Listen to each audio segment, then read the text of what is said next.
Buenas tardes, compañeros y maestra. Somos el equipo número 5 y nos toca la explicación del método estético receptivo. Comencemos con los antecedentes de dicho método.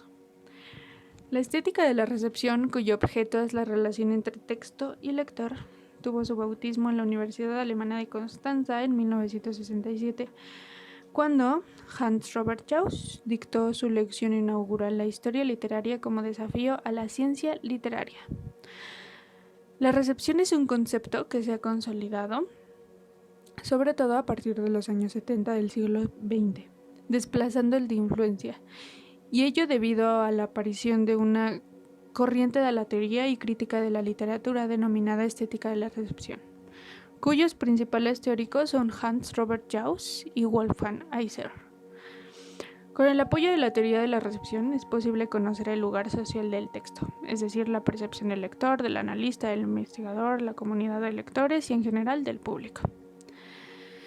Para explicar la crisis que tuvo que pasar la literatura en los años 60, cuando se desacreditó el arte de la interpretación y se vio expuesta la ocupación de la literatura, Jauss expuso la historia literaria del lector, en la que explicaba cuáles fueron sus síntomas e incluso la solución al problema. Reiteró de nueva cuenta la importancia que tiene el lector, el oyente y el espectador. La nueva consigna de la ciencia literaria fue la recepción de la comunicación.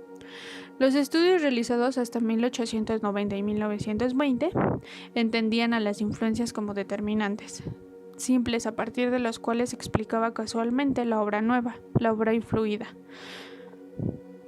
A partir de esto surgieron modificaciones de estilo, de forma, de temática, etc. Se mostraba la obra influida o no se registraba o se encontraban explicaciones poco diferenciadas. Para recuperar lo omitido, la ciencia literaria colocó en el centro de su interés la obra literaria de arte y sus estructuras. La importancia del lector. El lector corresponde a una función histórica muy importante y decisiva, pues en ellos recae el futuro de la literatura. Ellos rechazan, ellos critican, ellos aceptan las obras que corresponden a una tradición. Puesto que la obra de arte literaria es una configuración autónoma y su carácter artístico se muestra en su supratemporalidad, sus condicionamientos genéticos, la historia de su influencia y su efecto. A partir de la posición de Gadamer sobre la teoría del círculo hermenéutico, el lector es el agente que genera los horizontes de expectativas del texto leído. Esta relación entre el lector y el texto es dialéctica, y es un diálogo que posibilita un amplio proceso de comprensión e interpretación, que a su vez se convierte en un nuevo horizonte de experiencia. La tarea de esta reflexión estética y receptiva es deslindarse de fundir la historia del autor con la obra, junto con la historia del lector y la obra. El propósito de este método, en sentido amplio, es aprender los textos, tomando en cuenta los aspectos que influyen en la recepción de una obra en el extranjero, siempre con mirada crítica a la bibliografía, a las influencias y a los efectos. De expectativas. Cualquier lector se acerca a un texto con sus propias ideas sobre lo que espera encontrar en este. Dichas ideas dependerán del marco social y cultural en el que se encuentra el lector, y se denomina horizonte de expectativas. Hay un horizonte de expectativas intraliterario y otro extraliterario, los cuales hacen referencia a las categorías de lector implícito y explícito. La reconstrucción respectiva de ambos horizontes puede dar respuesta, según Jauss, de cómo fue recibida por el público una parte de la percepción de la obra. Es decir, las obras siempre remiten a otras. No hay una sola que no tenga influencia de otra o de otras.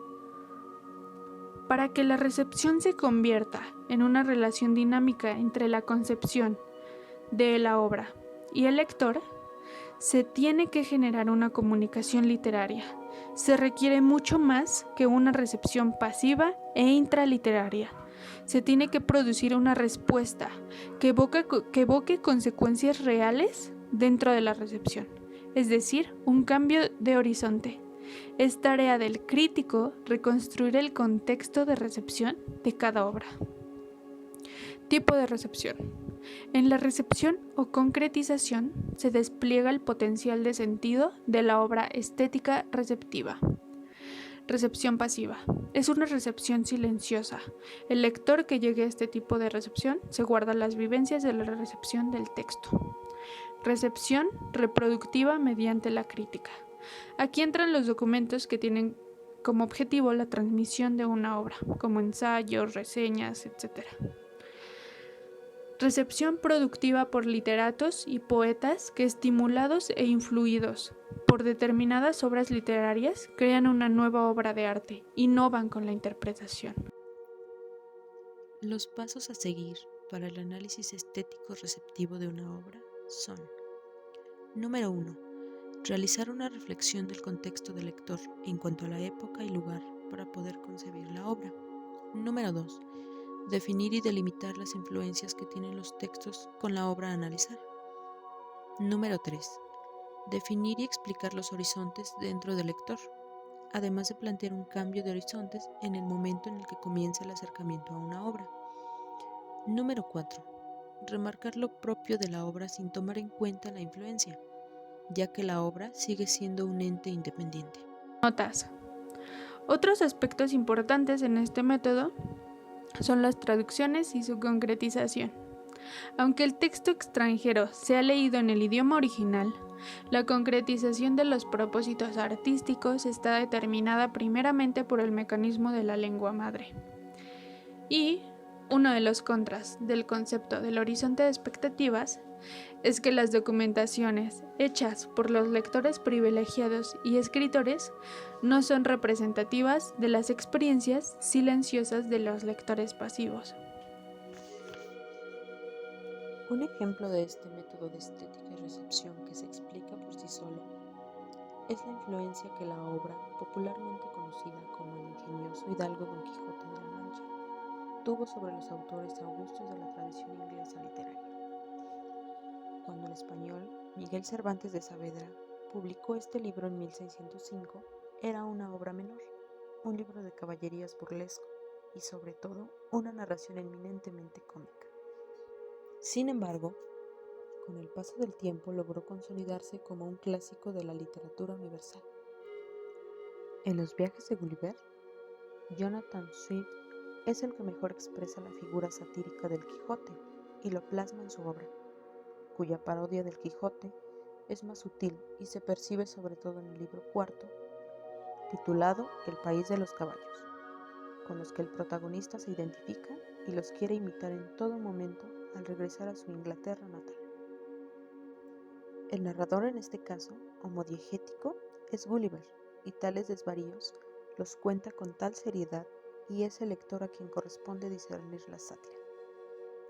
Las obras de Swift están protagonizadas por personajes quijotescos y cuentan algo cómico como si se tratase de algo serio. La sátira de este autor Augusto tiene una clara raíz cervantina. Por lo tanto, el tipo de recepción en esta obra es reproductiva, porque la transmisión de la misma logra traspasar fronteras a la crítica literaria, y es todo gracias a la aceptación del público. En cuanto al horizonte de expectativas según Jaws, y tomando en cuenta que la aprobación de un lector hacia un texto depende de qué tan cercano es con sus horizontes individuales, con los propuestos por el texto, es indudable que el texto de Cervantes genera reproducción y producción literaria, es decir, provoca comentarios, pero a la vez obras basadas en el modelo cervantino, como en este caso, Los viajes de Gulliver.